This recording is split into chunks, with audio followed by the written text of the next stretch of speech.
Alright, I want to make a video about when will the gravy train end for Latin America maxing. Um, because as you can see from everyone that has, whether it's being a passport bro or geo-maxing, whichever way you want to call it, um, everyone's very typical. First thing to say is, just go down, just go south, especially for the people in the U.S. and Canada, and like just go south. It's easiest, and it is easiest. I'm not gonna lie, it is easiest versus flying over to Asia or Africa. It's just right down. It's just you just go down, and also a good benefit of this because I've done this before. Traveling down to South America, Latin America, Mexico is you can still work. You can still work remotely, and a lot of times you're ahead of the hour schedule for the companies in the U.S. or you're at the same level. You're at New York level for a lot of Latin America. It's like you're at New York time, so you're, which is good because you cover all your bases for the time zones and you can work. Because working somewhere else like France or not even France, but just somewhere way off, you can't really work for a U.S. company. I mean, you can, but it's like you're working overnight. You're working at the overnight times, and it depends on your work. But like for at least many engineering jobs or tech jobs, having around a similar time zone is really beneficial. So there's many benefits. There's benefit of time. There's a lot of benefits. One language. If you learn one language, it covers all so many bases versus going to other countries in Asia and Africa. Yeah, there's a different language for each country sometimes. So there's just so much benefit for guys, and I can see why they always say, just go Latin America, just go down, just go south. Um, and then of course the most obvious one is the woman. The typical thing is like the typical distinction is Eastern Europe pay the price. Definitely, they're definitely thin. Definitely keep in shape for you. They're more boring. That's for sure. They're probably more dry, more boring, but they're loyal. I mean, I don't know. You have to vet them, of course, but they're more dry, um, less sweet. Let's say like what Philippines. They're a little more sweet, but obviously they don't have a lot of guys in America. We like the assets. The boobs, the butt. We like all that. And Asia, you don't get them. You don't get much of that um, compared to Latin America. Um, and then, like I said, like Europe is just first of all, it's far, it's colder. Latin America has better climates. Eastern Europe is just colder, and then um, I think if Eastern Europe was like, if there's a same type of woman from Eastern Europe and they were located in Latin America, same culture, same everything, same body type, then that would be actually very competitive. I would be interesting who would rule out on top for geomaxers. But as of now, Europe's way over there. And the weather's very cold, especially in the winter. So it's not that appealing. Not that appealing. Um, and then just a little brief look at the fertility rates. I know it's not the most accurate distinction, but I don't want to get. I'm not going to do a whole research paper just for a video. I just briefly looking at it. Um, most of Latin America hovers around low twos, high ones. A lot of Asia is way bad. It's very bad, like South Korea, China. It's just like in the ones, low zero, high zeros, low ones. I think Philippines is the only one that's like two point something. America, Canada, you already know it's up. It's like 1.6, 1 point. Once it hits below two, it's kind of over. When it comes to finding a loyal, like a good wife that you'd want to marry, you'd want to be long term with. Short term is a whole nother um, thing. But even then, I'll talk about that in a bit. But yeah, long term, probably two, 1.9. No, probably two and up. 2.0 and up is probably decent for long term relationships for any country. Fertility rates from 2.0 up 3.0, 4.0, 5.0. Higher the better, obviously. Not always, but there's a good middle ground. Like I think when it's around, um, okay, so when you want to, here's a little theory I have. So let's say it's like three and higher, four and higher. Um, that's when women are just straight up, not even like beta bucks, but just I don't even think they see you as a beta. They just respect the guy with resources. It's not even like seeing them as a beta like in America, like, oh, I'll treat him as a beta and make money. He gives me money. No, I really think they really actually respect the guy who has resources to give her shelter. Like that's when the fertility rate's like four and up, um, three and up. The middle ground, the good middle ground. This is when women start becoming liberated, or when they start working, and when they start, oh, maybe I should work, so we don't grow up poor like my mom did and stuff like that. That's like when the fertility rate's like two to maybe like 1.9 to maybe like 3, 1.9 to 3. That's when women are in their liberation phase, their working career mode phase, and but they still have their sweetness, and also now they're starting to have short term fun. Their needs of shelter are gone out their brain. Now their needs are more in leisure, and part of leisure is Chad loving, fun loving, reckless guys, all that stuff that hits their brain receptors. Big, tall, like all these things. So that starts hitting their brain when fertility rate starts becoming like 1.9. Um, it starts sprinkling there from 1.9 to like 3. But for the majority of their brain is still like, I want a guy that's sweet. Romance plays a factor. Up above 3, romance is not too crazy of a factor. It's just mostly shelter. But from 2 to 3, it's like romance is part of it. This is like why white girls in the U.S. probably 1970s, 1980s, they were still um, LDRable. Um, so yeah, that's my theory for that part for 2 to 3. But for the most part, yeah, romance is still the main thing. A lot of Latino boomers had that too, similar to American boomers. I think it's more American boomer. Latino boomers were still a little shelter oriented a bit. Um, okay, so that's that, and then, but yeah, little fun starts inputting into that 2 to 3 range. Now, this is why a lot of geomaxers are going to Latin America. I mean, they're still in that range. They're still in that 1.9 to like high twos range. Actually, recently they're not really even. They're heading towards like 1.8, 1.9. Some countries like Colombia are like at 1.6. And I've even heard from some people like Colombia's not even. I wouldn't even say it's a good place to find a wife anymore. It's like that's been played out already. It's really for fun. Um, so obviously, girls are starting to become just not wife material. It's almost no different from U.S.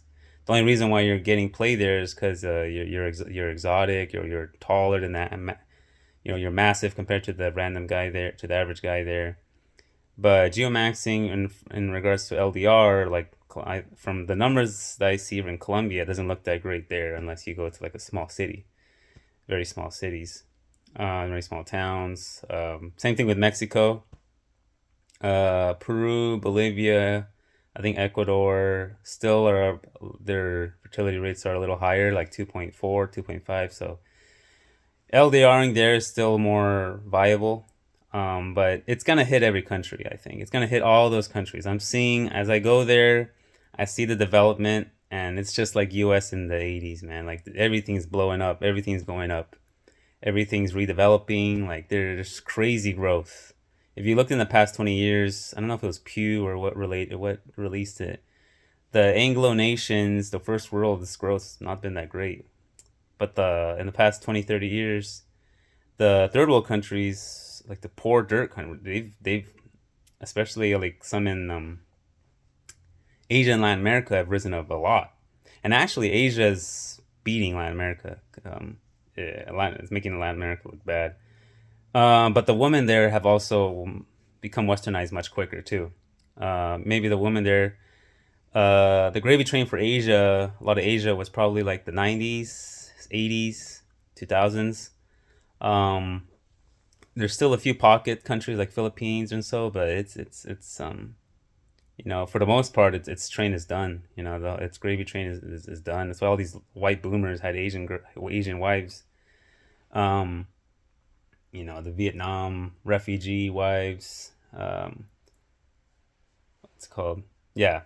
So yeah, that phase is kind of done with. A lot of Asia's done with.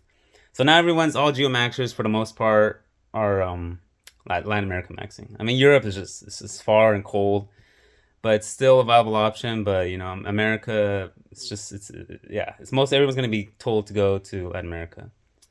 Um, like I said, and the fertility rates, at least the LDRs for Latin America is much more. There's much more to get out of that, something out of that than Eastern Europe, and then plus with the war, I mean, I don't know how that's affecting Eastern Europe maxing. Um, so yeah, the gravy train is going to be on for a while, but I see it definitely coming to an end at some point.